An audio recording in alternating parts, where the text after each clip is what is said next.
Throughout my adult life, my focus has been on making the world a more beautiful place. Initially, I pursued this goal as a hairstylist, working on the external appearance of individuals to make them feel more beautiful. However, I wanted more, so I began to shift my focus to helping people make better choices and achieve greater beauty from within. As a transformational life coach, I specialize in helping you identify and change the limiting beliefs that may be holding you back. Join me each week as we discuss, interview, teach, and explore the fundamental principles of healthy relationships. Welcome to Conscious Conversations with Louisa.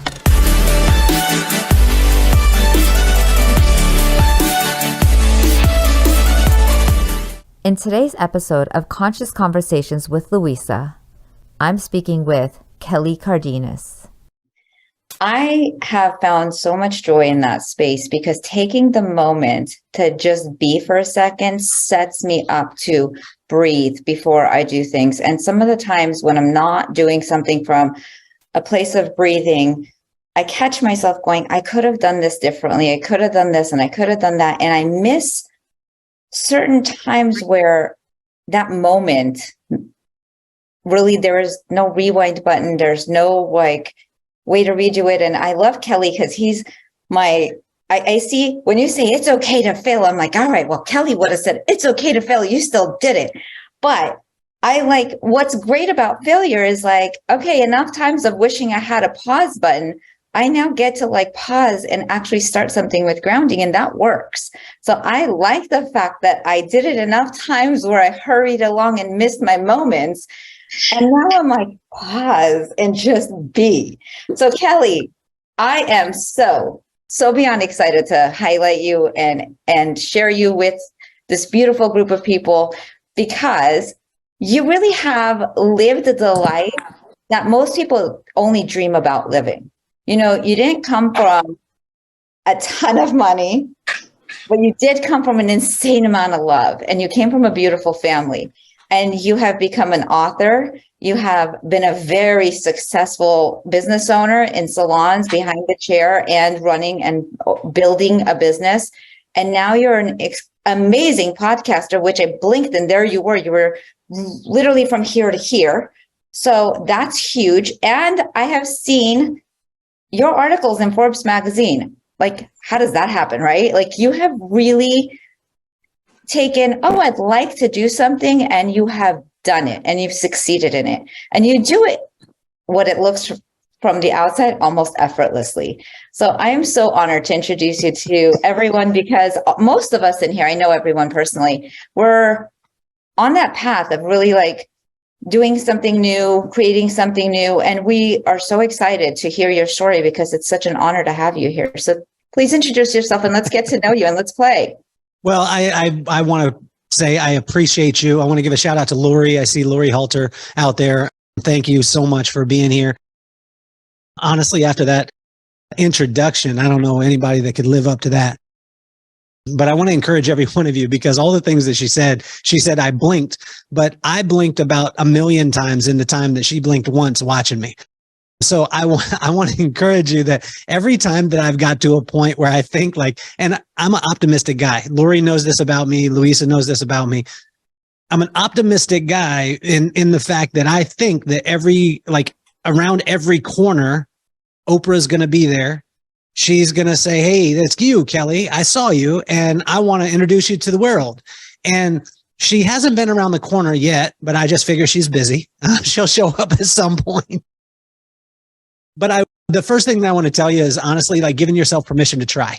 And this is probably one of the biggest things in the whole entire world. And I learned it from John Madden, of all people. And it goes like this: a lot of confidence, a short memory. And if you have a pen, just write that down, because it's what I live by. A lot of confidence, short memory. So yesterday I set out, I said to my wife, actually the day before.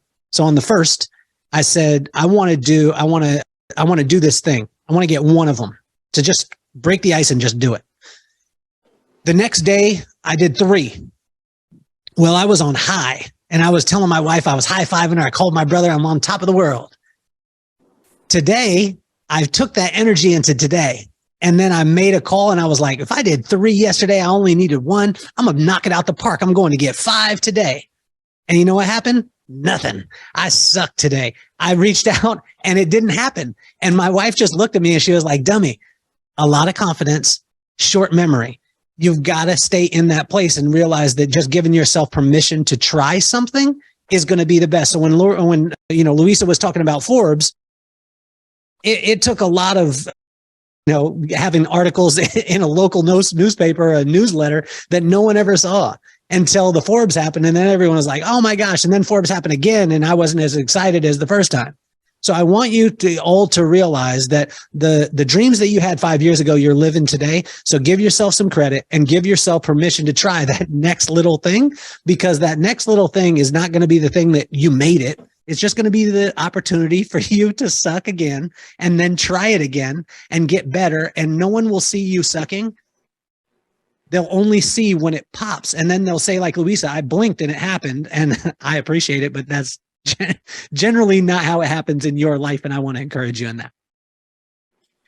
It is so true that it is exactly that way. But from the outside, when we're watching other people, and especially as they're sharing on Facebook, you're like, how did they figure that out so quick? But I do have to say that, like, I do appreciate sometimes watching someone's beginning really gives me a lot of hope, because when I'm watching them now, I'm like, they're so good. They're just so good, right? They like have this, and I wish I had that. But then I look at them and I'm like, I like Shanda Sumter. I watched her videos from 7 years ago and she was great. She had confidence. She had all of that. But then all of a sudden now she's like completely alive. So let's go back to you recently interviewed someone and you used the word grit.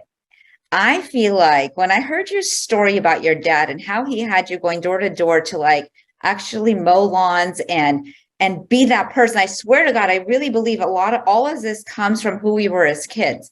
And what did that do for you? Like going door to door and knowing that this is what was expected of you and you had to do it. Well, I would like to say that it inspired me and then it just made me the man that I was, but it didn't inspire, it just pissed me off. Like as a 10-year-old, if you have to mow 3 lawns before you could go out and play on a Saturday, it sucks because your dad I think he did the math and he just had a fun alert button, a beeper that said, Kelly's about to have fun. So I need to do something, make him paint the house, make him mow the lawn. We were like, he would be like, paint the house. We were like, we lived on base, Dad. We can't paint the house. You're not allowed to. Well, do something, kid. And we joked and said that he had the fun alert beeper, but I think he knew in his head that it took like 7 or 8 times to ask a person, can I mow your lawn? Would you like your lawn mowed? That's how we said it. Knock on the door. Would you like your lawn mowed? And they said, well, what is the price? We said $5 for the front or $10 for front and back. And by the time you got done with 8 of them, you got 1 person to do it. And so, 21 to 24 tries, you got your 3. But by the time that happened, the sun was going down. And if the sun was going down, you had to come in. So no fun for us. But what it did teach me is that hearing no is okay. Like today, I heard no, like it was the most awkward conversation. Like I was on high. I came in like elevate. I came in like I was the #1 draft pick in the NFL and I had just got signed and I had that energy. You guys know that energy. Every one of you has that energy. Like, yo, just bring them to me. I got you. You know what I mean? Like, let's go 2023. And I swear, like I had the conversation and I was blubbering. It was awful. And I got off the phone and the person was like, I don't know, I'll call you later. And I know they ain't going to call me back. But that experience early on, hearing no all the time, hearing no so many times, it was like, what else are you going to say to me? You know what I'm saying? Like, what else are you going to say? So a lot of confidence, a short memory. And confidence is not something that you get and then you keep. It's something you have to work on. And the way that you build confidence is by hearing truth, right? And so truth, but it has to be like truth that you could scratch the surface and you understand the truth. And I heard this from my mom and my dad. Luisa's heard this from me. As honestly, it was just 3 things. Number 1, you're awesome. Separate yourself from your accomplishments. Number 2, you're beautiful. Don't compare yourself to anyone. And number 3, you could do anything that you put your mind to. But just because you could do it doesn't make it your purpose. So a lot of times we get going on something and it works. And we're like, wow, this is my purpose. This is what I should be doing. I want to encourage you in the fact that sometimes, like, honestly, like any of you, if you put your mind to something, you could do it. Like for me, I'm building my YouTube channel. I want every one of you tonight to smash the subscribe button. I don't want you to press it. I want you to smash it. It's my focus right now. Can I do it? 100%. It's going to grow and it's going to grow. It's going to grow and it's going to grow. Does that make it my purpose? Nah, but I have to check it with the truth. And so that truth is that I'm awesome, separate myself from my accomplishments. I'm beautiful. I don't need to compare myself to anybody. And I can do anything, but just because I can do it doesn't make it my purpose. And so when you're steeped in that truth over and over and over again, and this is, I can't take any credit for it, it's my parents. When you're steeped in that, then it gives you confidence, right? And then when someone says no, all I hear is not yet. That's all I hear. Like, no, not yet. So I'm the most optimistic guy in the world. I really, truly believe that Oprah's going to call me every day. Every day. I'm thinking, I'm by my phone, I'll pick it and I'm like, could that be Oprah? And then when she doesn't call, I'm like, she was busy. Stedman had some stuff. She's doing doing a lot of touring, all the stuff. And I wake up the next day and I'm like, she's going to call. She's going to call. But what my wife keeps telling me is just like my dad mowing the lawns. My wife tells me this all the time. I keep thinking, oh man, Oprah's going to call. It's going to be the big break. And my wife grounds my butt, just like my dad did. He grounded me with having me mow lawns, but she grounds me and saying, dummy, it's not going to be a big break.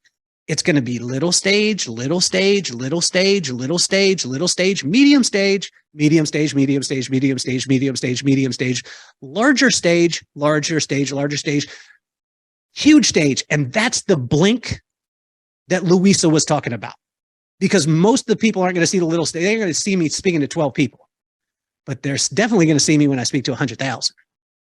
And they're going to be like, oh man, but I could tell you, I'm going to do the 100,000 exactly like I knocked on the door and said, would you like your lawn mowed?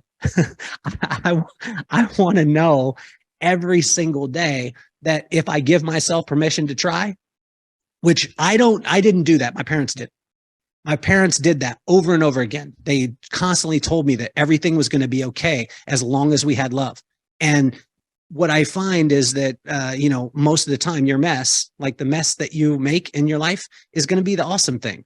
The plans that we have and the resolutions that you make, most likely, and this may sound bad, it's not inspiring, your plans ain't going to work out. I could probably tell you, Dylan, your idea of exactly your marriage with Heather, if you guys are married, or your relationship, or however long you've been together, I could tell you when you went on your first date and you were like, oh, stars in your eyes, and you did all this stuff. It didn't work out exactly like you planned it, but it worked out. And it's beautiful. And allow the beauty to happen. And I'm not saying your marriage is not perfect, but I could probably say it isn't, because I got a marriage and I love my wife, but it ain't perfect. But what the attitude that we take into that situation is going to end up being the result. And I could tell you this, that it's not going to be your plan. It's going to be all the garbage along the way. That's generally going to become the awesome thing that everyone's like, man, that was amazing. You know how I got on Forbes? I lost my job. I lost my job and I needed to do something else.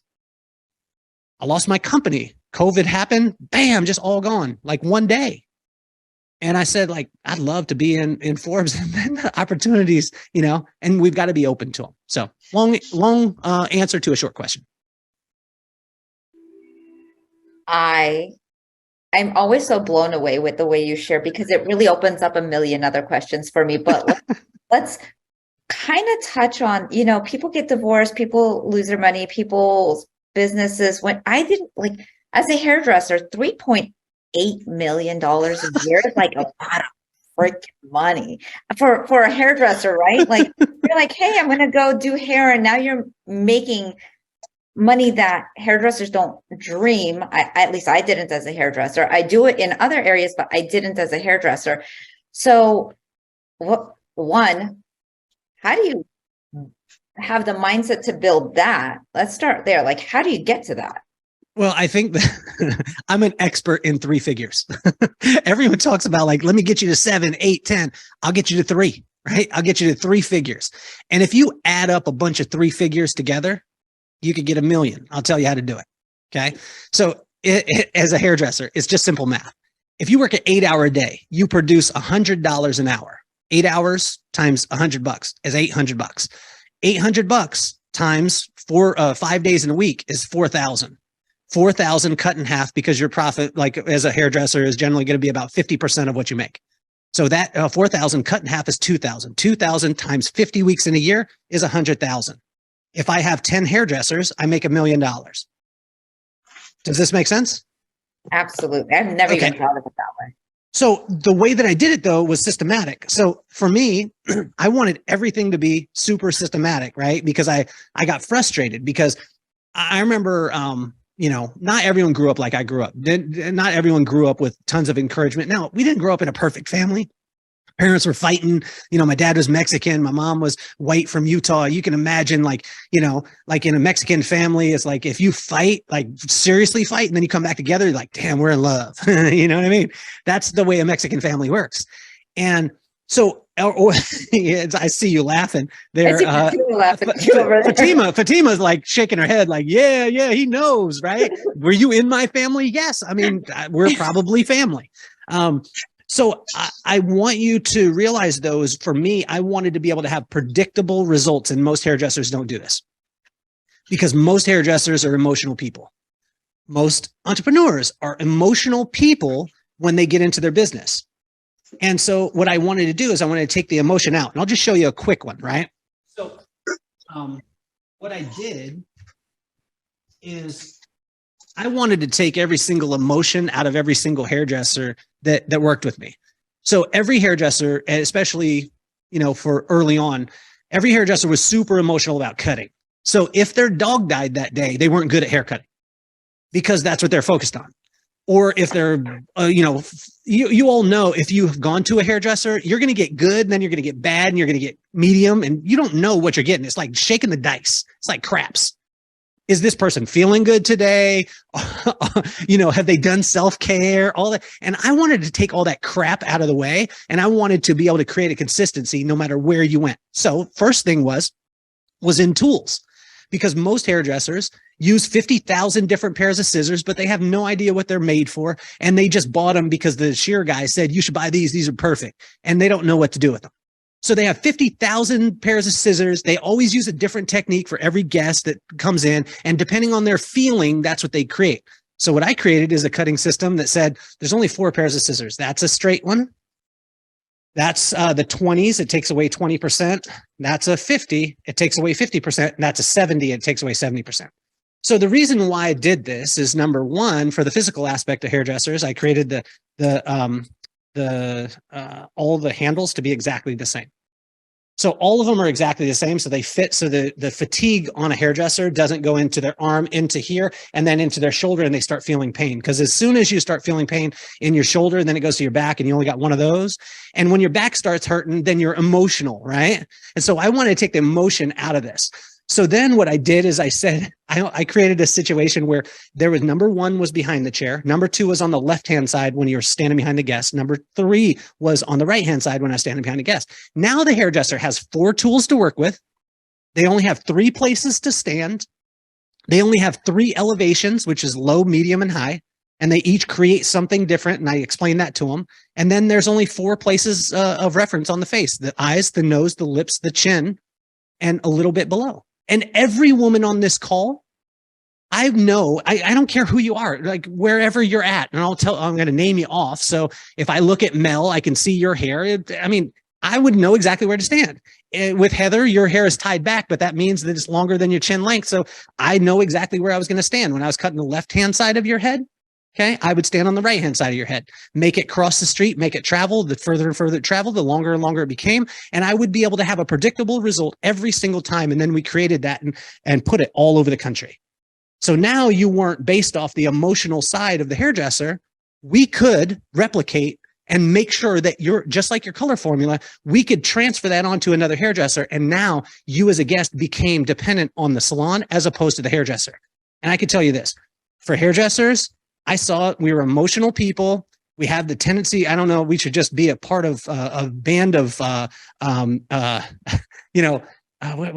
gypsies, because we constantly want to change salons all the time, which is the dumbest thing in the world, because then our clients are all, like, yes, I want to follow you, but I have to drive down the street. This sucks. Now I don't know the environment. And I have people shaking their head because honestly, like, as a man or as a woman, you don't want to have to deal with the person's garbage. When I go buy my groceries, I don't have to deal with anybody's garbage. I don't have to deal with their emotional state. They're selling me the groceries. But this is the only multi-billion-dollar industry that we're allowed to give inconsistent service based off of our emotions and not be able to have predictable results every time. So that's what we did. And we did it very systematically. And the whole company used these. And what we did is we logoed them, right? And I created a revenue stream inside my company because every single person inside my company had to use the scissors. And they had a cutting system. So they had to buy the scissors, right? So I built anything that we consumed, we wanted to produce. And so what happened is when we started doing this and we started having predictable results, we were able to take a kid from minimum wage to 6 figures down to a 4-day work week. And we were able to do that in the earliest we did it in our company was 3.5 years. And then when we polished it, we got it down to 1.5 years.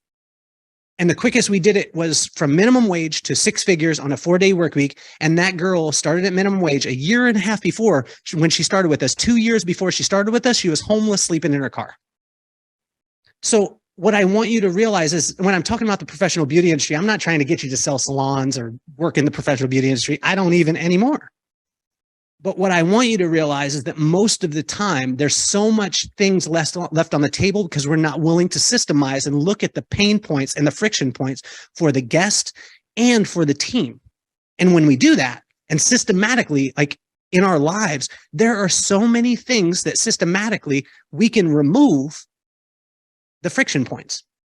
But a lot of times we don't take the time to be able to look at, like, I didn't think that I was going to create scissors. I just got pissed off because everybody was borrowing mine. And then I thought one day, what if I created a set of scissors that everyone used the exact same ones? No one would borrow anybody else's. And then we created the system behind it. And the reason why is because I got frustrated. I was teaching a class, true story, teaching a class, and I show this girl how to blow dry. I'm doing it, and it's like this. And I show her. And I'm like, just do it like this. She stands up in true hairdresser form. As opposed to doing exactly what works, she does what she feels. And I told her again. And then I told her again. And then I told her again. And then I went back to what my pops told me. The thing that we fail at the most and work at the least in business and in life is communication. And see, I wasn't truly communicating with that girl. I was just speaking words, but I wasn't speaking them in her language. So then I had to dumb it down, and I got so frustrated. I got so mad because I had my plan. And then there was all this crap that was happening.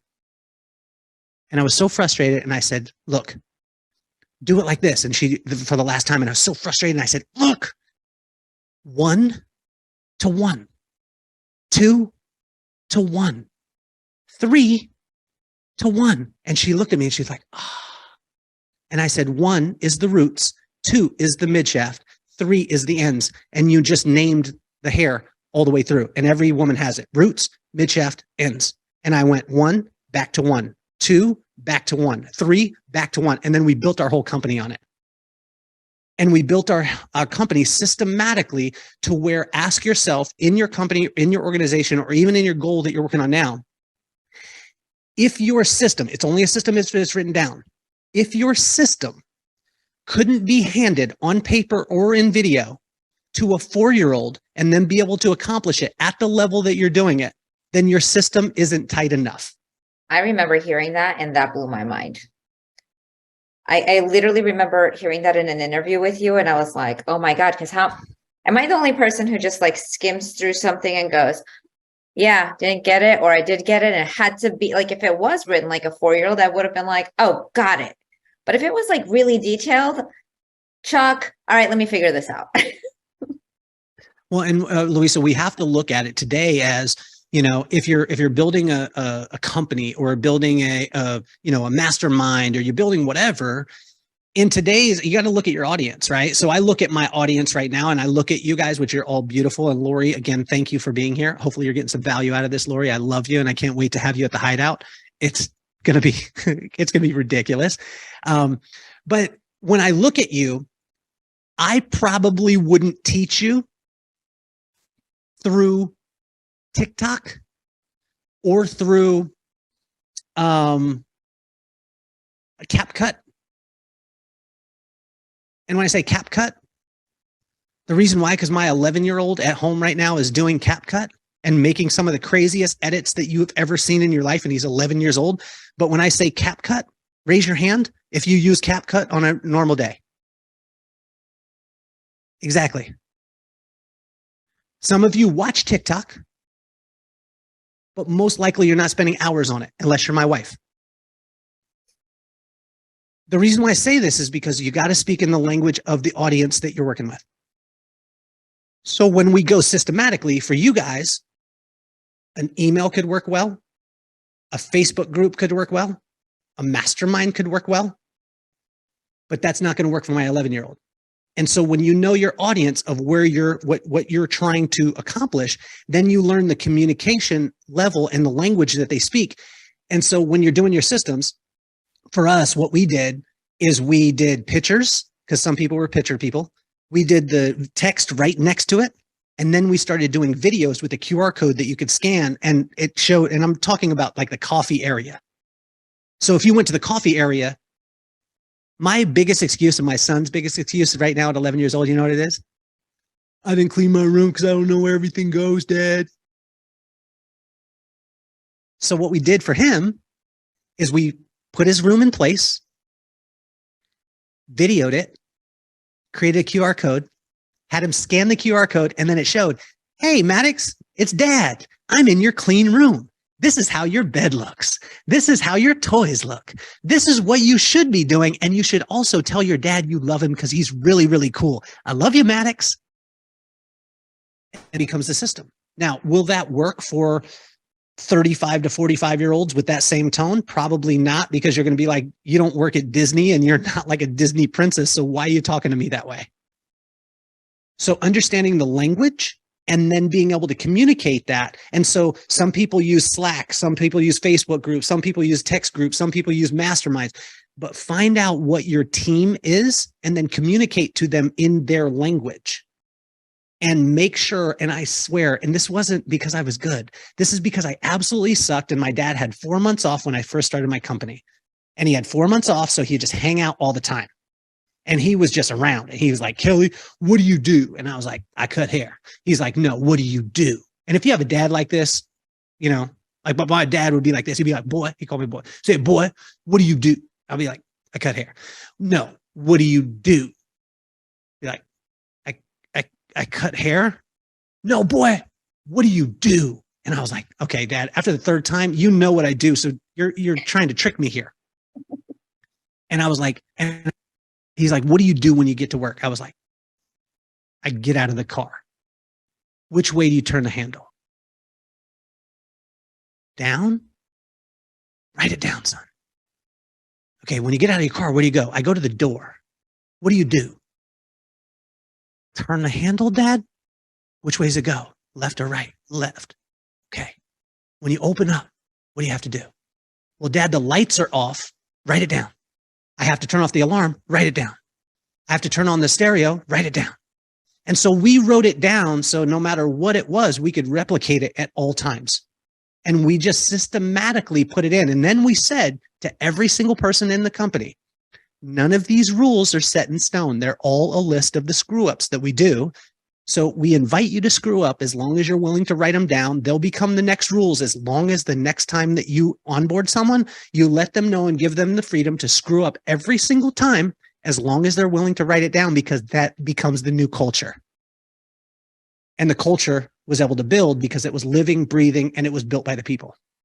And my dad always taught me this, that if you want to truly grow a successful business, stop focusing on the business and build the people.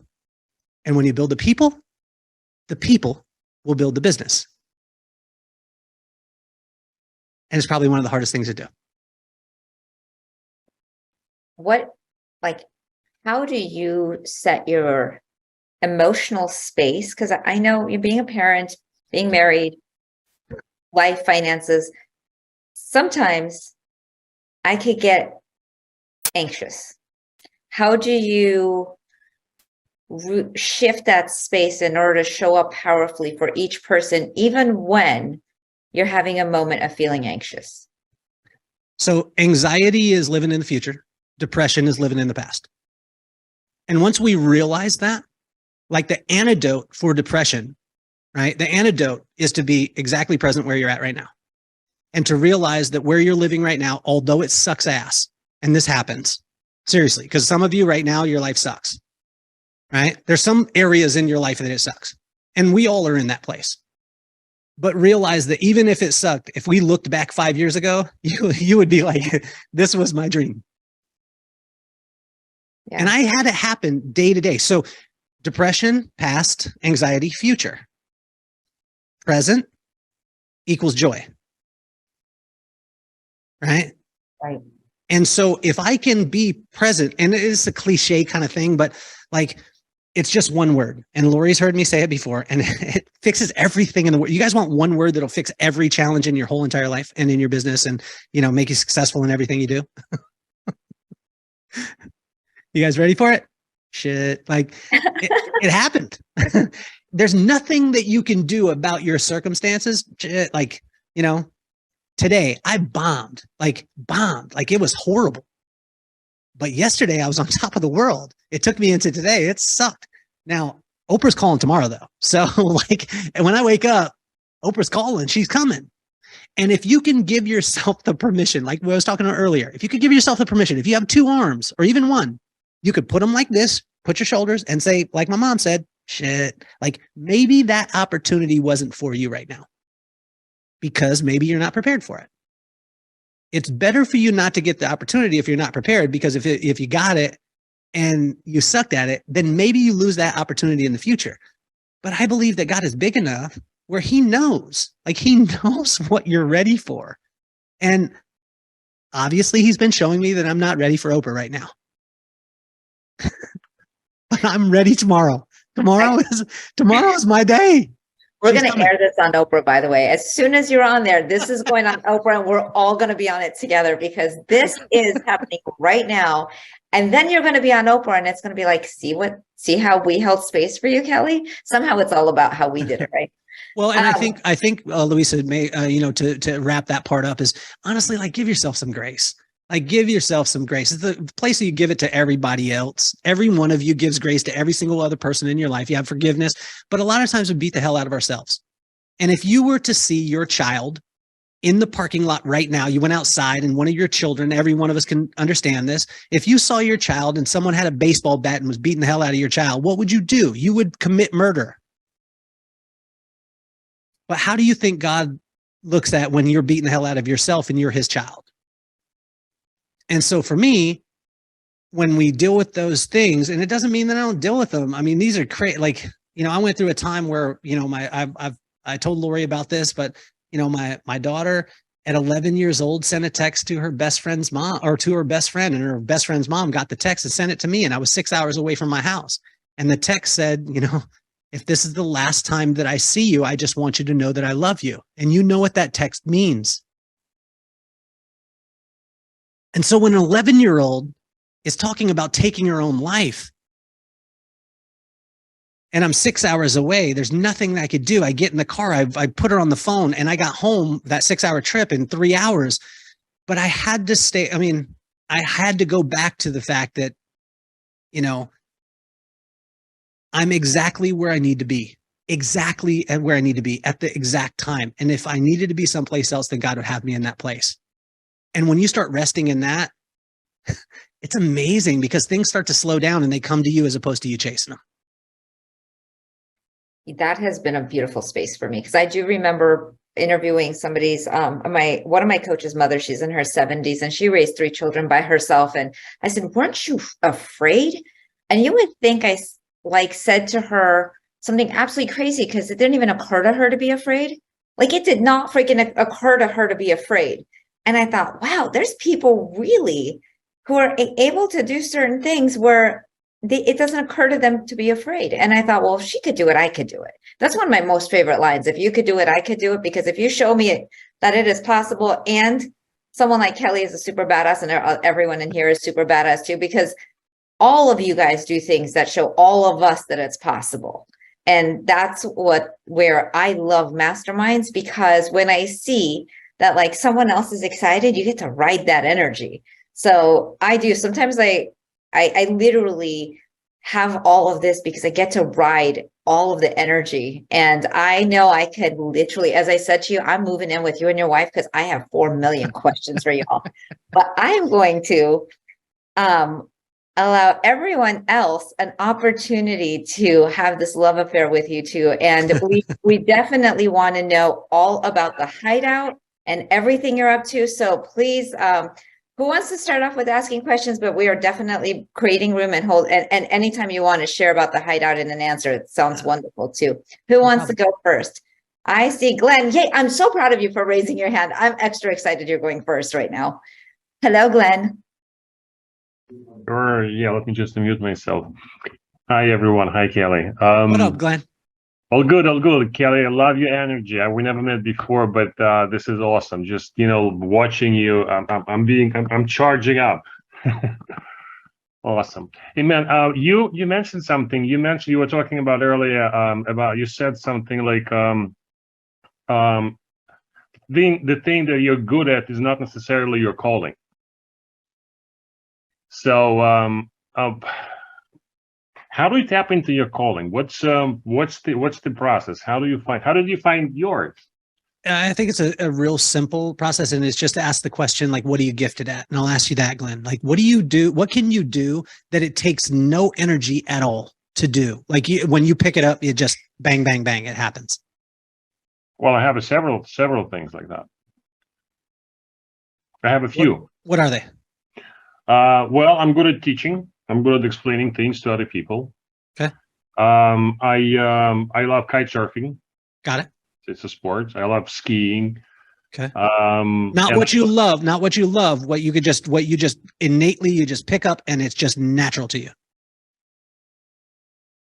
Well, I think those things are. Okay. So, I mean, it might have taken some time to develop it, but at this point, yeah, those are the things. So I mean, the teaching aspect of it is awesome, right? So it might be, and I would explore this.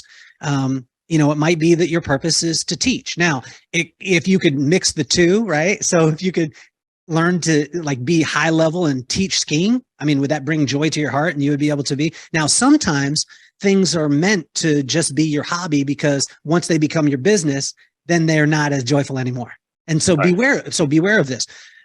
But what I would say is you identify your gifts, right? And I would sit in them. And the way that I do it every single morning, I go to the beach and I sit for probably at least an hour. I would read Proverbs first, the corresponding proverb, corresponding day. So I want to fill myself with truth. And then I write. And so I just dump my brain.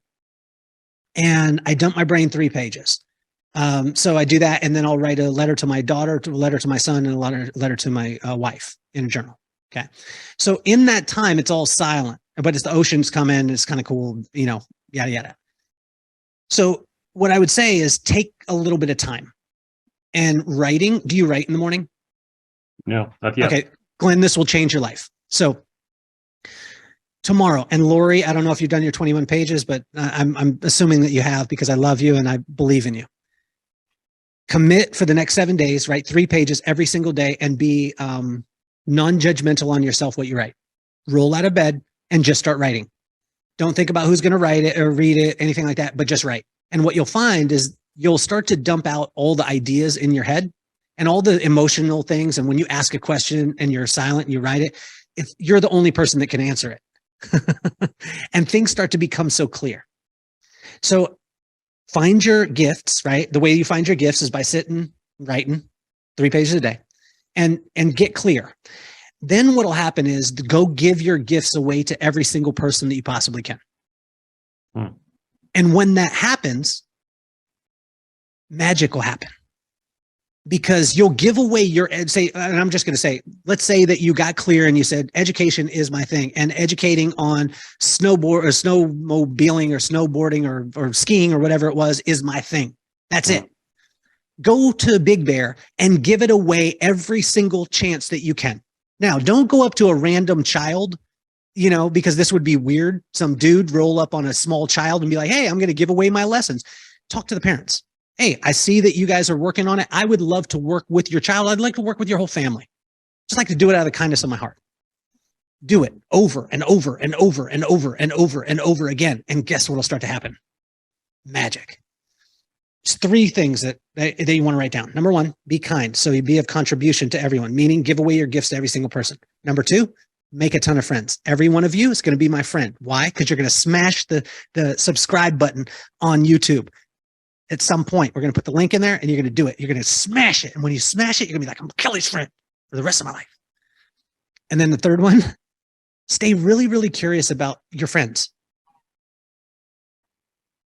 Okay. And I'll tell you like this. When I met Lori, I also met a guy named Sean Finnegan.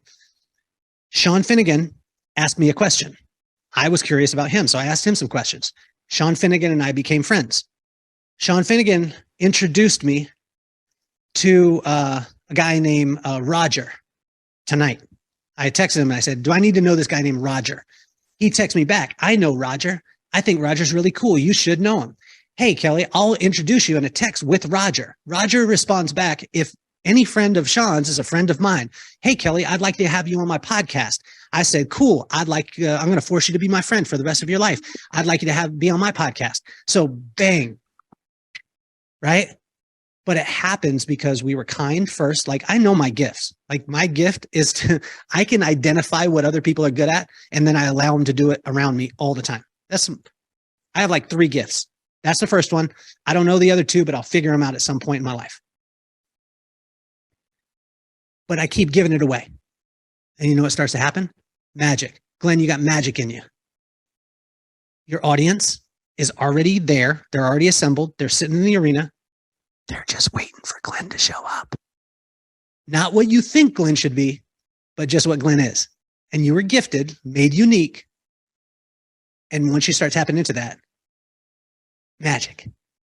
But it's not like, this is the way that my mind thinks. So it's more like the way that my wife thinks. I think magic, Oprah, tomorrow. My wife is like, wake up in the morning, take the kids to school, take them to bed, do the dishes, pick the kids up from school. In my mind, I'm like, Oprah. He's like, take out the trash. And I could tell you it's going to be like my wife. You're going to take out the trash. You're going to do the things and make sure. Are you married, Glenn? No. Okay. You're in a relationship? Yeah. Okay. So love the person that you're in the relationship with and honor them at the highest level, because people are going to, that you don't know that are watching. And so when you're giving away your gifts to the world, you better make sure that all the stuff at home is on the highest level and you're contributing at the highest level. And then that way, when that opportunity comes, because people look at your character more than they look at your accomplishments, they'll be like, Glenn is the man. He is loving everyone in his life, not just the people who can get him stuff. And then people start saying, Glenn, can you do this for me? Glenn, can you do this for me? Okay. Can I tell one quick story? Okay. Sure. Okay. So Lori Baker. I met Lori Baker because a guy named Gary Spellman. Gary Spellman's been my friend for like 20 years. Gary Spellman was inviting me to an event for 7 years before I went. It was a motorcycle event. I was like, I don't ride motorcycles. Finally go. My wife gets me a motorcycle license. I finally go. I show up. I happen to be one of 45 people at John Paul, the guy with the ponytail that made Paul Mitchell. I end up at his birthday party. Gary, that was inviting me to this motorcycle ride, it was JP's birthday. It's only 45 people. John Paul, at the time when he became a billionaire, was one of only 300 billionaires in the world. Also sold Patron for $5.4 billion. But I'm at his birthday party, not because I'm the man, but because Gary kept asking me. And then I went.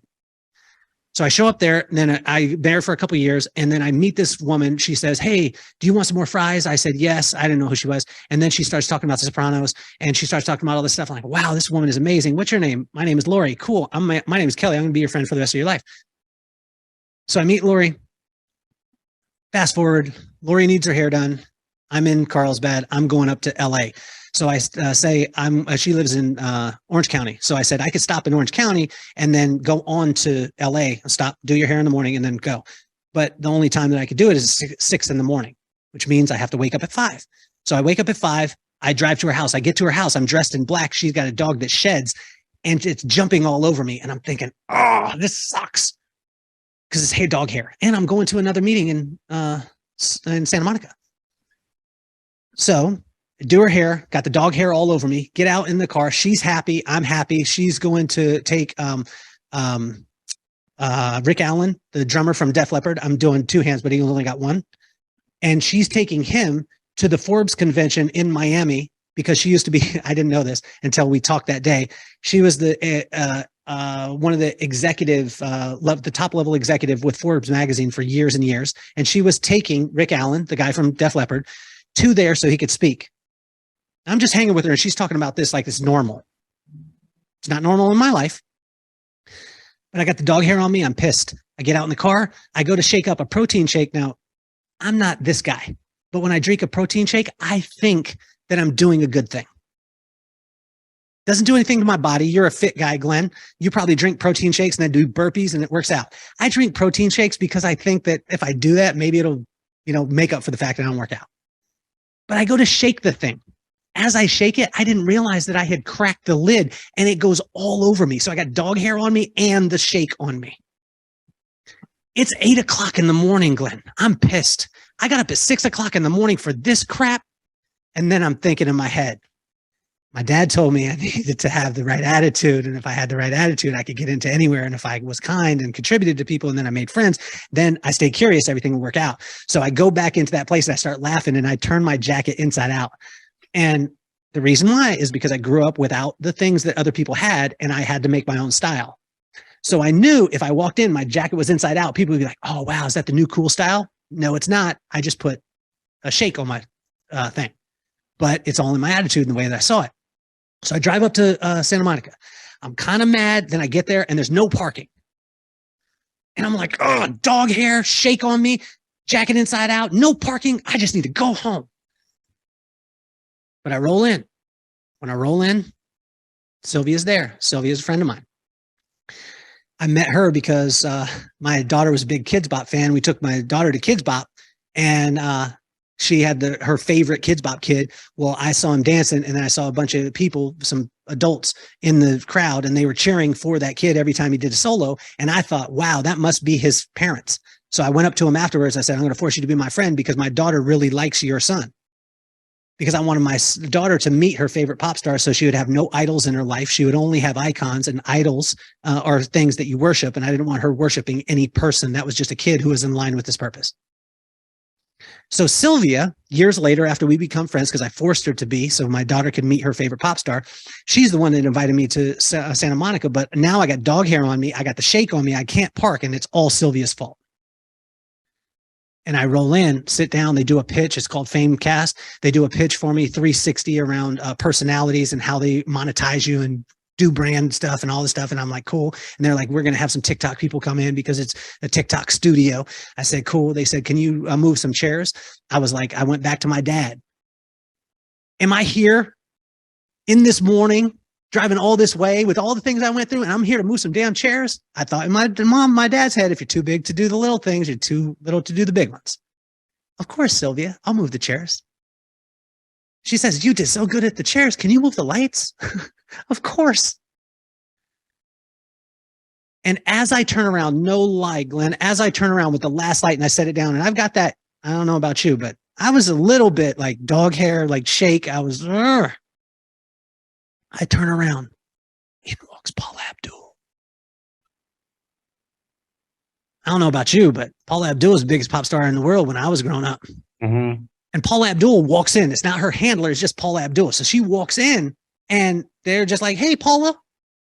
And I was like, my name is Kelly. I'm going to force you to be my friend for the rest of your life. And Paula laughed and we joked. And then they started filming some stuff. And they said, Kelly, they said, hey, do you have a stand for the phone? And I was like, and I act like I worked there. I was like, stand, somebody stand. I'd turn into the producer. And then I set the stand down and they put the camera. And then they said, Kelly, can you push record? Of course. So I went into director mode, and then I looked at what she was doing, and it wasn't that funny. They were doing a TikTok video. It wasn't that funny. And I looked at her and I said, Paula, this would be funnier. So she did it, and everybody laughed. And she was so excited. And she was like, wow, thank you so much. Then we went to the next scene, and she was like, can we not use the thing? Can you just hold the camera? Can you do it? So I spent 4 hours directing and filming Paula Abdul. Not because I'm good, not because I'm qualified, not because I'm a producer or a film editor. It's just because I was there and present in that moment. And what I could tell you this, Glenn, you have gifts. If you give them away, you'll end up, and I got a call back from the choreographer. He does choreography for like Nicki Minaj and all the stuff. And I got a call back from him afterwards. He's like, hey, do you work with Sylvia all the time? And I'm thinking, never. And he's like, yeah, because I'd like to work with you in the future. He thinks that I'm a filmer and producer and I edit and do all that stuff. And I don't. But I will for Paula Abdul whenever she calls. Glenn, you have gifts. It's unique to you. And when you identify them, then you go give them away.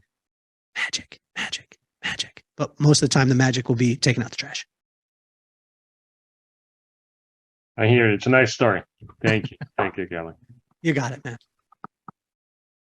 3 pages, brother. 3 pages change your life. David Reed. What up, David? Yes. Hey, Kelly.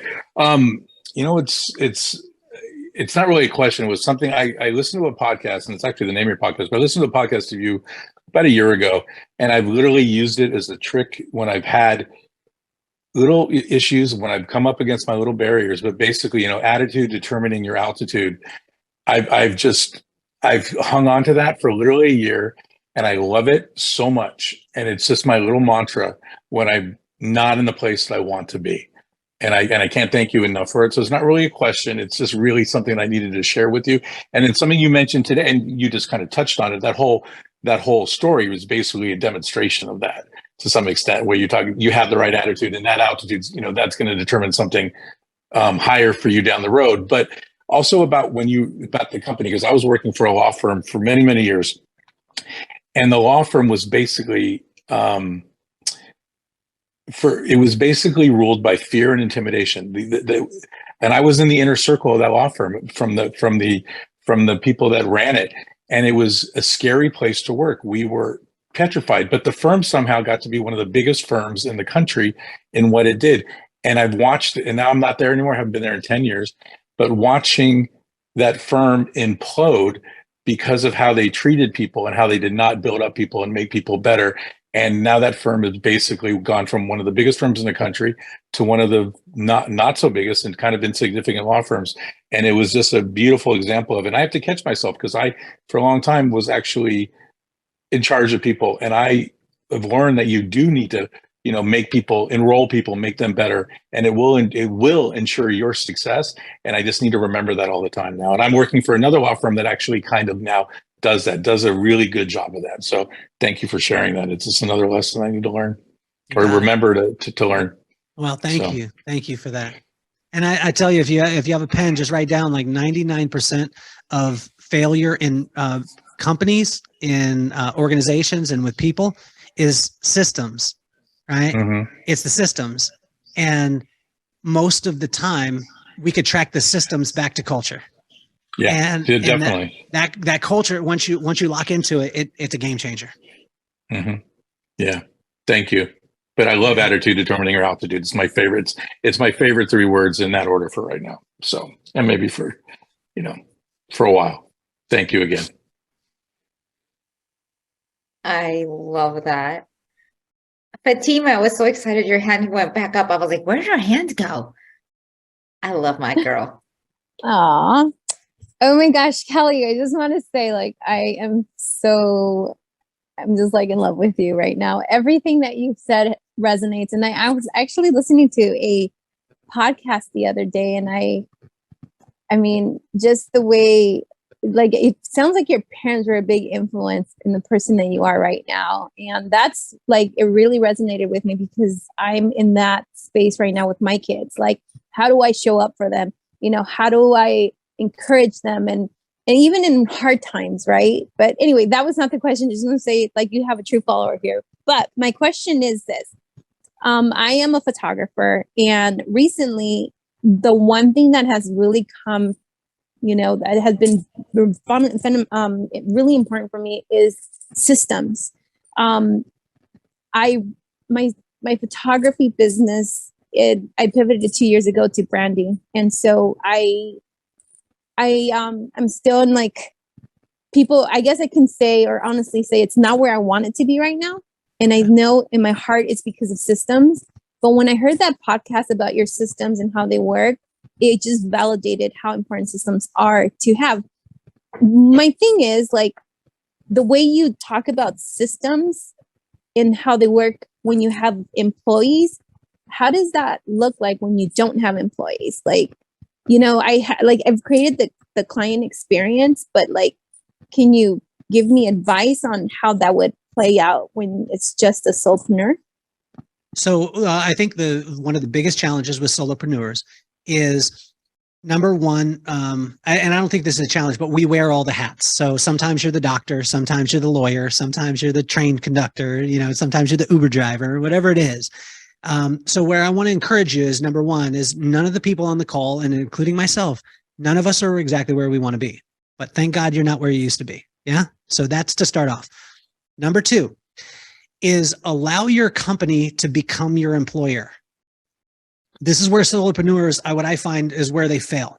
Okay. So when I first started my company, it was just me, but I changed one word and it changed everything. So write down, if you got a pen, write down, change a word, change a result. So what I did is everywhere that I went, I was the only person in the company. Everywhere that I went, I never spoke in I always spoke in we, and it confused the hell out of people. But I knew in my heart at some point we're going to be we, and they were like, wow. And it made the thing, because then if I said we do X, I was now an employee of the company and I was held to the systems in the company, and I had to be held accountable by the systems in the company. But write this down. It's not a system unless it's written down. And most solopreneurs do it like this. My office is messy, but I know where everything's at. I got the system, but it's all in my head. It's like my grandma. My grandmama was Mexican, and she made some tortillas that would, Fatima, you would want to marry a brother. You know what I'm saying? Like it was on, but she didn't have a recipe. She would throw a little bit of this. And if you have a brown grandma, you know what I'm talking about. A little bit of this, a little bit of that, splash of that, and it just poof, it just happens. This is what solopreneurs do. Write the recipe down. There's no way on earth, no way, that if I make a cake with the same ingredients and follow the exact instructions, there is no way that you can follow the instructions with the same exact ingredients and get a different result. There's no way. But we can if we're emotional. It says 2 eggs. I'm Fatima. You don't know how I bake. I only need a half an egg. And you know what? I don't even need an egg. Eggs are for chumps.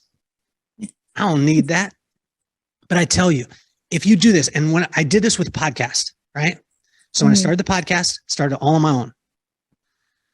We have the quickest to market in the whole entire industry, meaning that, Fatima, if I have you on my podcast, which I would like you to all subscribe to, mash the button. I will smash the button. Do it on Apple, do it on Spotify, every damn one. Okay, but here we go. If you and I were on the podcast together, from the time that we recorded, number one, you would be live on YouTube immediately, meaning it would be uploading to YouTube simultaneously, and it's edited in real time. Okay. That's number one. Within 45 minutes of us getting off the phone, you will have 3 social clips ready for social media for you that's cut out of sound bites that you said. You will be up on 10 platforms, and those links will be sent to you, and the link to the Dropbox will be sent to you. But the only way that I can do that is because it's a system and it's written down. So what I would encourage you to do is don't become overwhelmed. My dad would always say this. He would always be, boy, how do you eat an elephant? I was like, Dad, he said this 100 million times. Same way you eat a chicken. But listen to my friend Sean Finnegan that's talked to me tonight. We were talking about, I said, I'm going to do, because we're going to do this. Lori, you're going to love this. And Louise, you're going to love it. So we're going to do a live podcast tour where I'm going to take all of your favorite speakers and personalities, and you're not going to hear them give a keynote. You're going to hear them get grilled live, just like a David Letterman would. And they're going to be on stage, and they're not going to be prepared with any of the questions. And you're going to get to know your heroes in that realm. That make sense? And I was talking to Sean about this. I was like, yeah, because we talked about it tonight. And he's like, but first, let's break the ice. So we're going to do the first one in Salt Lake. And in my mind, I was thinking, Oprah, Oprah, Oprah. And he was like, take out the trash. So what I invite you to do is take one thing that you do, one thing, and I want you to systemize it to the lowest common denominator. Okay. And then I want you to send it to one of your friends. And even if it's how you open up like the camera and turn on the camera, and I want you to list out every single step, and I want you to make a video of it, and I want you to send it to your friend and be like, hey, I need you to accomplish this video just by watching the video. So I need you to do an edit real quick by just watching my video. And then when it gets back, if it's crap, don't blame them. Blame you. Got it. Does that make sense? Okay. Yes, Cool? it does. It does. And I just want to share this. This is off topic, but the reason I was laughing earlier was when you mentioned about your mom and your dad. My husband's white. I'm Mexican. And it's so funny because the kids and I are always like, my husband and I yell, and the kids are like, why are you guys yelling? It's like, this is how we love each other. Your mom's Mexican. Hello. That's what it literally just happened. And then you said it. So I just wanted to share that. I love it. I love it. Yeah. But thank you so much, Kelly. I You got appreciate you. I'm going to go mash that button. And you're so amazing. So awesome. Keep spreading your amazing energy. I love it. Love it. Love it. And do me the favor too, Fatima, in the, because I love Louisa so much. In the chat, I'm giving you guys all my book complimentary because I love Louisa. Oh my gosh. I love you. And it's already all in the chat. I asked Kevin to put all the links in. So go straight in. And it's a bestseller in my family. So I just want to let you know. Definitely. I love her too. She's so amazing. Thank you so much, Lisa, for having him on. This is such a gift to us. You guys are both a gift. We pinky swore to friendship for life too. This he's like a headlock in there all the way. That is so awesome. So Kelly, does that mean we're friends now? We're you can't get rid of me, Fatima. You can't get rid of me. Yay. Hey, you need to connect, but what I would suggest is connect with Lori. You need to connect with Lori. Lori is on fire right now. Lori is buying dirt and then selling that dirt and making money from selling dirt. This is the coolest thing. Nice. I'm telling you, like, she's a genius. So it's not that you're going to have to get into that business, but get with Lori, because Lori, her network too, I'm telling you, become friends with Lori, is game on. And every one of you should have each other's phone number and texting. So who do we got next? I see a hand up. Corrine, who's a hairdresser who I love so very much. But you have to unmute, my beautiful love. I always forget to do that. And we used to work together, and we loved working together. So my questions are kind of similar to Fatima. So I am independent.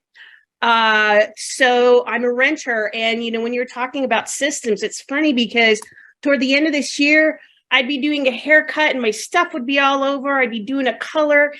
And I just recently kind of started doing that, like that system that you're talking about. I'm like, okay, if a blow dry comes in, you section it off. I start here. And I notice when I do that, I'm more focused and I'm more efficient. I'm not all over the place when I have that system down. But especially I took a hands-on color class, and my color brushes, for you who are in the industry, were always a mess when I did color. And the guy taught me one of the most simplest tips. Don't put your brush in the bowl, put it on the side. Oh my God, my brushes stay so clean now. And I'm like, are you fucking kidding me? Pardon me. I'm like, I've been doing hair for how long? And I just now I get that. But so my question to you, I'm so impressed because I had heard you on a podcast talking with someone and about how you built your salon, especially after COVID, because you just, during a tough time. What are your suggestions on how I can grow and build my business as an independent person? Okay, I you know that I talk fast. Do you have a pen? I've been I know Luisa's recording this, so you need to get the recording because this will double your business as a hairdresser. Okay, and it's a simple statement, but it has to become your heart set before it becomes your mindset, before it becomes your skill set. I'll say it again. Most people come on these calls and they're looking for skill set. They're looking for, give me something that I can do to make things better. Okay. That's why we're here. Although most people don't realize that the right skill set with the wrong mindset doesn't work, but the right mindset with the right skill set without the heart set doesn't work either. Right. So here we go. Number one, write down, I will never blow dry someone else's haircut. After that, put comma. I will never cut someone else's color. Put a comma. I will condition every single person that I color. And then put a comma and and, even though that's bad grammar, I do it. And I've done it for years and I passed high school.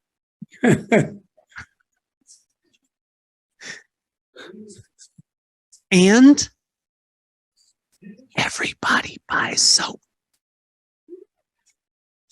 Okay, so read it back to me.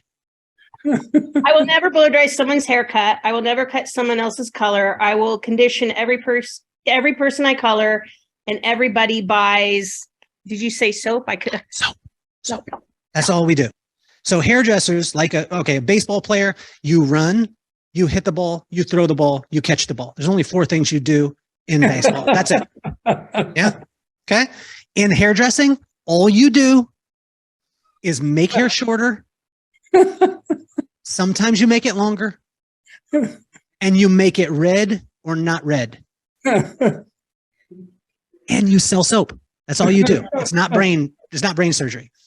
So once we tap into that, now, okay, let's do the math. How much is your haircut? Tell me. 90. Okay, 90. Write that down. $90. How much is your highlight or color? So let's go highlight. For partial, 150. Take the word partial out. Okay, this is advice. Take the word partial out of your menu. The reason why I say it, the only time that it's a partial highlight is when you're doing the highlight, you get partially done. Someone calls you and you have to go to the hospital and then you leave and never return. That's partially done. That means you charge for a partial. Otherwise, if I do 1 piece of color or 40 pieces of color, you're paying for my mind, not for the actual foil. That's going to build your business anyway. So how much for a, right now, full, we're going to take both the words out. How much for a full highlight? 225. Okay, so write down 225. So right now we're at 315. Okay, so $90 and 315. So now take a conditioning treatment. How much is a conditioning treatment? About 40, depending. Okay, so add that on. And what's your total? 355. No, 355. So I want you to do simple. How many days a week do you work? I'm working 4 in the salon. Okay, so 4 in the salon. How many hours do you work? I average on about 6. About 6. How many clients do you do a day? Average. Where like 3. Okay. Okay, so take 3 and multiply 355 by 3. It's like 1,100. Yeah, it's 1065. Okay, 1065. Okay, and you work 4 days a week. Correct. So 1065, and then just take that and multiply it by 4. So that's like about 4,300. About 4,300. All I'm saying is a heart set. So your heart set, every day that you come in, Any guest that sits in your chair, you're going to say, I will not blow dry you unless I've cut you. I will not cut you unless I've colored you. I will not color you unless I condition you, and you better buy soap. So with that 43 to 4,400 that we talked about, if everybody buys soap, and soap generally is around $25, if you take 3 of those a day, that's $75. You take 4 days a week, 75 and 75 is 150. And then one more of that combination is 300. So now we add another 300 onto that. Now you're at about 46 to almost 5,000. But here's the thing. It's not going to happen tomorrow. How do we eat an elephant? One bite at a time. No more new clients. You don't have to get any new clients. You already got the guests there. They're already paying, but they just don't know. And I learned this from the hotels. They just don't know it's available. Why? Because a lot of times we allow someone else's income to affect ours. So sometimes you look at your guests and you say, Miss Jones, she's been with me forever. There's no way she has $355 today because I know. Don't make an assumption for her, because you know, this is the way I think in my head. So my heart set is, when I was behind the chair, if you're sitting with me, Fatima, and you're going to get a blow dry, it's your choice if you want to continue to look basic, because I know that my haircut will make it look a lot better. But if you do want to upgrade to that part, you're kind of still basic, because I know my color will take you to a completely different level that will complement my haircut. But if you want to stay in that basic realm, I'm not saying this to you, but I'm feeling it in my heart. If you want to still stay in that basic realm, and because with the stress that we took your hair through for the color and the amazing haircut that I got you, the only insurance policy that I could give you is this conditioning treatment. But to be able to maintain this at home, there's no way you're buying a Lexus and then going down to Jiffy Lube to have the oil changed. So you need my soap. And so what Fatima does is she starts to say, it's that valuable to him. He believes in it that much. You know what? I'm going to make time. I'm going to make energy, and I'm going to take the money, set it aside, because I could tell you this. And my wife said it to me like this. So do you know that there's people out there wearing chunky dunks? You know what chunky dunks are? No. Chunky dunks are shoes that cost $2,300, and they're Nikes.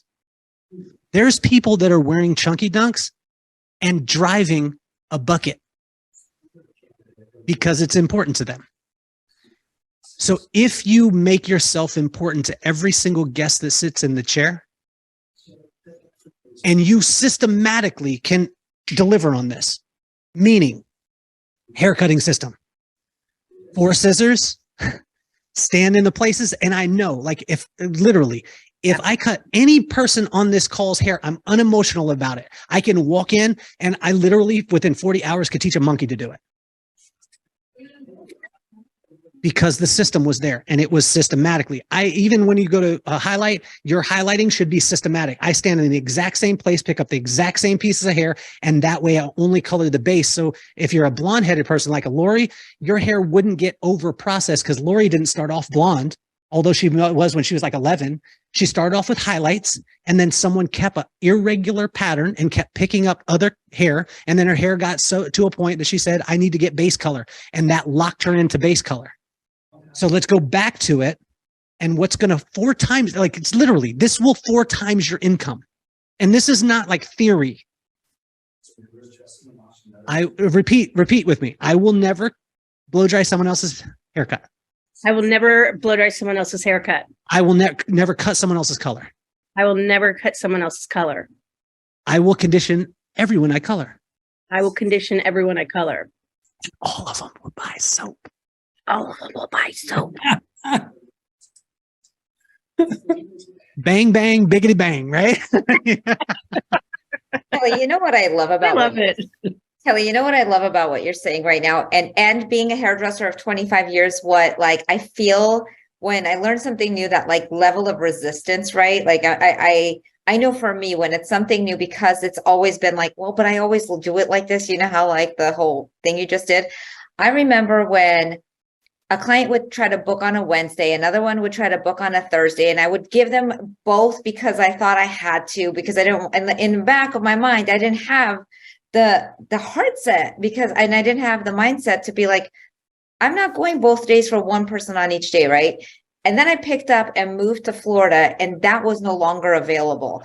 So what had me have the limiting belief in that moment that it wasn't possible now was no longer like an issue. I only had 4 days a month to fit in 30 people when I used to go in for one person a day. And it wasn't until I hit that wall myself that I was like, oh, it is possible to not go in for one person. So as what you're saying is like, oh my God, because I do have that fear of like, well, what if they decide that that's too rigid? How do you wrap your mind around the mindset and the skill set of that? So honestly, like some will, some won't. So what? And you know what I would say is when a guest, and I want to encourage you, right? I want to encourage you where you're at, Corinne. Is it Corinne or Corrine? Corrine. Okay, so Corrine, I want to encourage you because the thing that I just told you that will 4 times your income in real time. What if you only did 25% of what I was talking about? Then you would double your income. And be okay, because in the event that a person says, you know, I can't afford that, that's cool. Because what it does is it opens up your book for someone else who can. Yeah. And just like I told Glenn's audience, for whatever he's going to teach and pour his heart into, he doesn't even have to work to get them. They're already waiting. They're just waiting. They're sitting in the arena saying, I know Glenn will be here. I know it. And if you look at like when you study like comics, I just read Joe Coy's book. If you haven't got a chance to read it, you need to read it. It is amazing. But with every comedian, Kevin Hart was the exact same way. They all went in with what they thought the world should be getting. And when they popped, when the world took them on, they sat in and they actually just told their own story. And Corrine, where I want to tell you tonight, as a hairdresser, like there are 19-year-olds doing that. They're doing it. You have the right. You have the right to do it. You have the power to be able to do it, but it won't happen overnight. But it starts with the heart set. Say it to yourself. And what I would do, this is the last thing I'll tell you to do, Corrine. Corrine, go in your mirror in your bathroom, and I want you to write out that statement in dry erase exactly where you get ready. So you have to peer through those words to see your own reflection. Great idea. And then what I want you to do, because I want to be on these masterminds again, I would love to be able to come back, and I'll come back whenever you guys want me to come back. I want to hear your results. And if you come back and you're like, I used to do around 1,500 and now I do 1,700. Well, check this out. 1,700 is 2 more hundred than 1,500, and 200 times 50 weeks in a year is 10 grand. What could you do with $10,000, $800 a month? You could buy a new car. I mean, pay a, or pay a mortgage if you lived in Iowa. I'm just joking. I love that. You're awesome. I see Kevin's hand up. I love you, Corrine. Thank you. Thank you, Kelly. What up, Kevin? Kevin. So I'm a cybersecurity guy, and I'm working on some books, but I'm trying to get into the whole podcasting aspect. Okay. And so I saw you've got a couple hundred episodes of yourself out there, and you've got a really high, ratings, 4.9 out of 5. So what are some tricks and things like that, since I'm just getting started in it? I think, say like with the book that you do, like when I wrote the book, everyone told me like, getting it published is going to be the hardest thing. And I was like, and then they were like, the first chapter is going to be the hardest thing. Then they said the first sentence. And I was like, it was actually like turning on the computer to write the first letter, to write the first sentence, to write. So number one, give yourself permission, right? And give yourself permission to just suck. And I want you guys to go back on the first episode that I ever did. It's on YouTube. Scroll back, go see it. It was horrible. The audio was horrible. I had a mic in front of me. It was not plugged in. I was working off the audio of the iMac, and it was horrible, tinny sound, all the stuff. I mean, to this day, it has some of the highest downloads of any of my episodes. Write this down, allow your audience to grow with you because they'll have ownership of you. Kareen, this is another one for you, and it's going to be for Kev too. Can I call you Kev? Sure. We're buddies now, so I'm going to call you Kev. Is that cool? All right, Kev. So, Kev, evangelical marketing is the least focused on or even understood, but most effective and most cost-effective marketing in the world. Evangelical marketing, meaning when I have a person, now I would say this, Louisa is an evangelist. Lori Halter, evangelist in my world. Lori Halter preaches the gospel of what I'm doing. True story. It's not what I asked for. It's not that I don't give her kickback. Lori and I are connected. We spend time together. And Lori, seriously, and I want to thank you from the bottom of my heart, Lori, because I know that you do it and I see how you do it and you do it from your heart. Louisa does the same thing. Louisa is an evangelical marketing piece for me. I can't pay for it. I can't buy it. You can't force someone to be it. They just have to be it. So when you're starting your podcast, what you want to do is you want to, let's go back to those three things. Number one, be super kind. Contribute to every single person.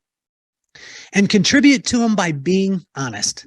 Like, I love you being on the show. You're my first episode. And you know what? I'm going to make some mistakes. I might say some some ahs, whatever it is. But I'm trying here. And I love you. And thank you so much for being on the show. And what will happen is your audience, like you already, I mean, being in the cybersecurity world, you are an expert at what you do, Kev, like, because you have a lot of books behind you and you probably read. That's why I don't have books behind me, because I don't read. So you already have that audience, and then just don't be afraid to ask your friends to listen. Like, hey, will you check this out? But here's the thing. And this is, have you ever heard of hand in the sand? Mm-mm. Okay, Kev. So hand in the sand is like this. If you scoop your hand into the sand, you pick it up and some of the sand falls out. So what? It wasn't for you. Whatever stays in your hand is that. And so do advice like that. So the advice that I'm giving you, whatever applies to your life, keep it in your hand. The other stuff that's garbage, that was crap, and that was bad advice from me, just let it slide through your hands, but still be my friend. Okay. So early on, don't ask for feedback. Okay. Because what it'll do is sometimes it'll injure you to a point where you won't do it again, even though the person is being nice, but everyone in the world now thinks they're Simon Cowell. Oh, I'm going to give you the real truth and it may hurt, but it's going to do good for you. I've never seen anybody hurt somebody, be nasty to somebody, and it actually have positive results. If the person has a phenomenal attitude, yeah, they can take it and they could go through, but honestly, don't ask for any, because allow yourself to develop. And like when you do the episode, like, don't even listen to it. Don't listen back to it. Don't critique it. Do it and let it be. Because you know what? You're going to get better at it. But do it as often as you possibly can. And here's the thing. If you want to be good at it, and anybody that, honestly, like anybody, like say when I first got in the hair industry, like if we were at Denny's and we were talking and someone said, you're a hairdresser, can you do my hair? Yes, right now. I got my stuff in the car. I'm ready to go. I'm cutting your hair tonight. Now in the realm where I'm at, as far as my speaking career, literally, I don't care where I'm at. If you have a quinceañera and you want me to speak at it, I'm coming to your quinceañera, because I know I got to get ready for the 100,000. Right? And so allow yourself, do as many as you possibly can. Here's some technical part. Make sure, just get you a microphone. A $99 one will be fine. Just get a USB one that goes into, do you do a Mac or do you do a PC? PC. Okay. So just do a USB one. You can get it from like Best Buy. It's like $99, like a Bullet or a Yeti or whatever it is. Don't go big on the equipment. Depending on the look, for me, style is a lot. So the look, if you want to have, I don't have to have these headphones on, but I think they look cool. So, and it looks podcast-ish. This is not the best mic in the world, but I like the look of it because I saw Elvis and he did this thing and I was like, wow, I'd like to have one of those. But also too, depending on the subject matter that you have, maybe if you're doing a podcast, what are you going to do it on? Cybersecurity, or what are you going to do it on? Yeah, cybersecurity incidents. Okay. And So- lessons learned. So most likely your audience isn't going to care if you have the Shure microphone like I do. They ain't going to care. What they are going to care about is that you have a little bit clearer audio as far as the mic. So just make sure you have a mic, and then make sure your lighting and your camera. So your camera is always going to be like, if you look at my camera Yeah. is slightly coming up. Slightly. Okay. So when it's slightly coming up, I'm going to be in control of the room. This was on purpose. If it goes high and I'm coming down, I'm going to be more subservient to my audience, which is completely cool. If you want that vibe, it can be. The other reason why I went up is because I wanted you to see the shoes in the back and the Biggie, and also the little things that make me happy, like this Biggie statue there's only 500 of them in the world. And there's a guy named Concrete Jungle that's going to sponsor the podcast at some point. He doesn't know it yet, but the bodega is on the back and it's there and it's Biggie. Now, there's only 500 of them in the world, but should a guy at 47 have a thing that arms come off so you could switch them, so he's smoking a blunt this time and he could be doing something else? No, it's absolutely ridiculous, but it makes me happy, and it's in my office. And then I have a red man one right behind me, which you guys could see. Make sure in your podcast room that you have something, Kev, that is signature Kev, that it just makes you jump up and down, right? Mic, camera. You seem to have a pretty good light in there, but make sure when you get your light, like do just a soft light. Like I have one that's coming towards me. So if you can see it's on this side, you see the shadows on my face there. Mm-hmm. And then I have a light hitting the ceiling, which is called a hair light. So all that is, just one light to the ceiling. So it'll be your hair light, and then one coming at you to be able to create shadows, but make sure that's a soft box. There you go. And then I would use Anchor. And I would get Ecamm. That's the software that I'm using right now. You don't have to invest in Ecamm right off the bat. You could do Zoom, but Ecamm will give you higher quality. It'll break, it gives you a little bit higher quality, and it gives like, I'll show you. So you see the ticker now that's going across the screen. That can be the sponsors, and I can record with that going. I didn't want it tonight because it doesn't really matter, but you can do those kind of things. And then like I can do this, hold on. So where's it at? Oh, you see the little guy here? Yeah. Okay. So I'll unlock that one. So with this, I could actually put that on the wall if I wanted to, and just brand it a little bit, or brand it and put it right next to me. Does that make sense? Yeah. Yeah. So it gives you, and again, like, although you're not with the cybersecurity with your podcast, although you're not going to be like, hey, I need to have the coolest, slickest, no matter where you're at in your life, if you make things a little bit cooler, it tends to give you an edge. And Kev, you're cool. You've been here, you've been engaged. I've watched you. You were here and you were shaking your head. You were in, and you made the audience feel amazing. So you're going to make those people feel amazing on your podcast too. And this is the last thing that I'll give you as far as podcast. Make sure that are you going to do commentary? Or you're going to do guests? So sometimes it'll just be myself. Sometimes it'll be guests. Okay. So if you're going to do guests, make sure that you honor them in asking a question and then shutting up, and allow them to tell their story.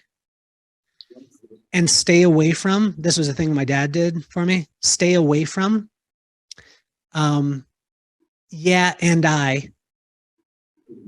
Stay away from that. I saw this happen with a woman from Shark Tank. She interviewed my friend John Paul, And she had him on. Now, John Paul is one of the, at the time, one of the 500 or 300 billionaires. And he's self-made billionaire. He's a pretty important guy. United Nations, he speaks at. Nelson Mandela is one of his friends. Like, he's the man. He was on her show.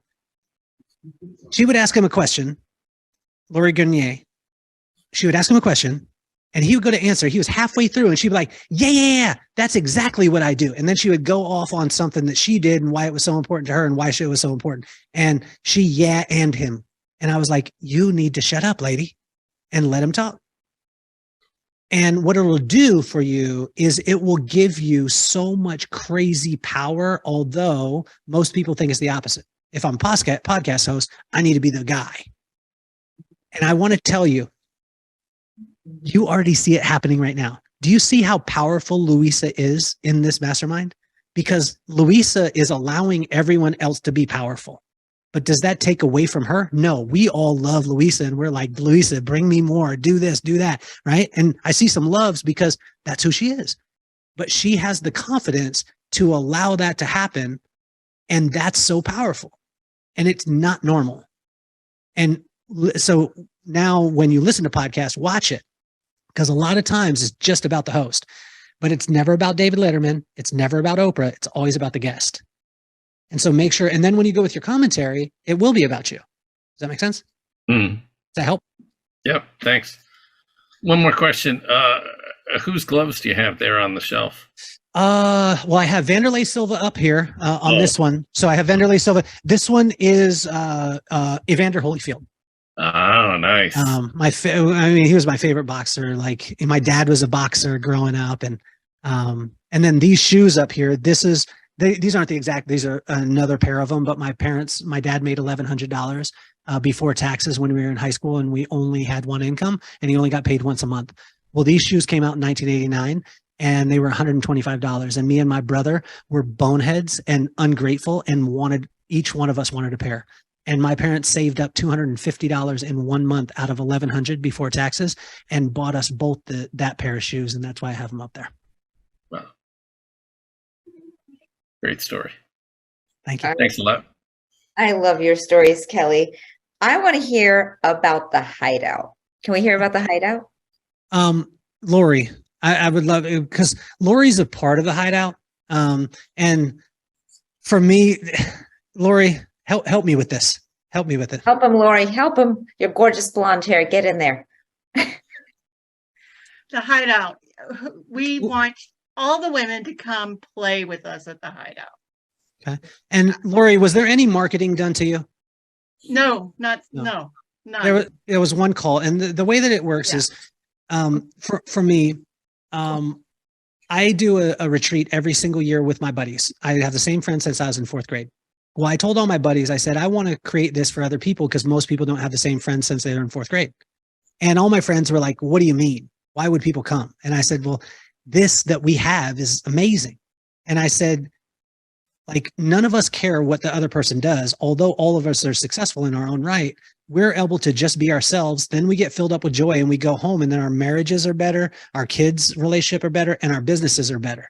And I said, I want to do this for the world. Well, I created it for men.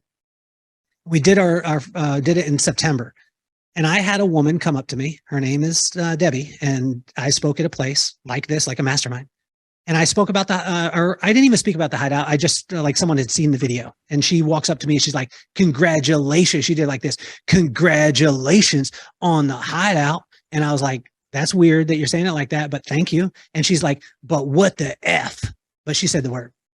She's like, what the F? And I said, well, that's not very nice. And Debbie's a friend of mine. And I said, well, what's up, Debbie? And she said, what the F? And I said, well, what's wrong? And she said, well, you won't let any guys come or let any girls come to the hideout. And I said, well, did the little rascals let Darla play in the playhouse? And she laughed and she was like, that's not good enough for me. And I said, well, I'll tell you what, Debbie, if you go get 12 friends, we'll do a hideout for women. And she came back 45 minutes later with 10 friends, one of which is Lori. And she said, I got 10 friends. Are we doing it? And I said, yes. So June 2nd through the 4th, we've got the women's hideout. We've got the men's hideout, which is in winter, which is February 3rd through the 5th. But what it is getting to know people before you ever need them. We're focused on joy. And it's not the fluffy joy. It's falling in love with your current circumstance and allowing magic to happen. So as guys, we have 2.5 days of guy time, and you're around some of the greatest minds and entrepreneurs in the world, but it's not like a flex fest, and it's not a pitch fest. And the women's hideout, we've actually got it. I mean, we've only got a couple spots left with it, but it's me and my wife, and we're doing it there. And I tell you, it's amazing because you never know who's going to show up to the hideout, because I have really, really cool friends. And also what we found is no one needs to show up to the hideout except you, because you are so powerful. And so it's one of the only masterminds where there doesn't really have to be any speakers, because the people in the room are so powerful. And it's in Utah. It's absolutely beautiful. It's in Hideout because that's where we live. We have a house and it's called Hideout. And it's, the view, I mean, the hiking, everything in you, we base it around the writing aspect. And again, you just never know who's going to show up to the hideout. And it's a phenomenal time. So I was like on pins and needles, ready to go. And the only reason I can't make it to this one is because it's my daughter's birthday. And I love Kelly so much that, like, when I said that to him, there was no, like, what I love about you, Kelly, is like, there's never any shame and guilt. It's like, you really are who you are. And I so appreciate, like, there was zero energy around, like, oh, we'll try to figure it out. Because you know how you take classes and everyone's like, oh, everything is possible. I get it. Everything's possible. And it's my daughter's birthday. Well, so, the thing too, Louisa, is what we want you to know is, number one, I'm going to be your friend for the rest of your life. Okay. So I know that. So for me, we actually don't even sell the hideout. Like, if you're ready for it, and you sign up. That's it. Like, there's no, I mean, and Lori knows this, like, there's no sales process to it. And I know that I'm going to have a relationship with you for the rest of your life. So at some point you're going to go. And when you do, you're going to go again, unless it sucks. And if it sucks, then you tell me, and then we just make it better. And then you'll come again. I love it so much. I am so grateful for you. I'm grateful for everyone in here. I truly, this is magic for me. This is truly magic for me. Like, I feel like a child in a playground when I get to, like, come on here and play with everybody, because I reconnected with a friend of mine from 6th, 7th, and 8th grade. And I thought I'd gotten, like, cleaned up my hair, my skin got better. I did all of the, like, cleanup stuff. And 30 seconds into talking to me, she goes, "This is the little girl I remember." And I'm like, are you serious? I did all that work and I'm exactly what you remember. And then I reconnected with a client I hadn't seen in 8 years. And I'm so excited about everything I'm doing. She's like, "You're exactly how I remember." I'm like, oh my gosh. So what I'm really taking away from this is that we all really are beautiful souls, and how we show up, our lights shine. And I love that when we're on here, all I see is shining, beautiful human beings, and we all get to connect together. And Kelly, you are entertaining as all can be. You are so damn funny. And I absolutely, have a love affair for the rest of our lives and with everybody in here. And I'm super grateful. Did anyone want an opportunity to say anything to Kelly before we get to say, I love you dearly and good night? Tracy, do me the favor too. If you have, just write this down. My phone number is 702-327-7638. And that's my personal number. Tracy, you were asking about the hideout. Reach out to me. We'll talk about it. And then, if it's something that you want to do, Lori, I tell you, like, Lori's going to be there. Our group that we have is, unmatched. And Lori, I don't know if you know, but Shauna is coming, by the way. So yes, she's in. Yes. She just signed up yesterday. Awesome. So, shoot me a text or give me a call, and then we'll get you all set up. We might have room in our Airbnb. So let me know if you decide. Yes. Okay. What else we got? Louisa, what were you saying? I just want to make sure I don't want anyone to get off the call and wish they had said something. Joseph, yes, did you have something? I thought you raised your hand. I just wanted to say how much I enjoyed spending this time with you. Incredibly humorous person, tell a great story, and you're going to be my friend for the rest of my life. But don't tell anybody. Joseph, you are amazing, man. You're incredible. I love Joe. Dylan and Heather, any parting goodbye? My cheeks are hurting from laughing so much. This was great. My day started at like 5 a.m. and I just been on calls and masterminds all day. So this was a great way to end the night. This was fantastic. It was awesome. Yeah. Can we show some love to Louisa for putting such a phenomenal group together and doing it from the kindness of her heart, and to be able to have the strength? Again, she has the strength to let people be who they are. And that's not normal in life, because most people are so wrapped up in their ego. And that's where Louisa is constantly. And I want you to know that she does this when the lights aren't on. So she texted me this morning and told me how excited she was. She texted me the other day and encouraged me. She texted me on Christmas. Constantly just encouragement. And I just want you to know that what you get in these masterminds with Louisa is not an act. It's the person.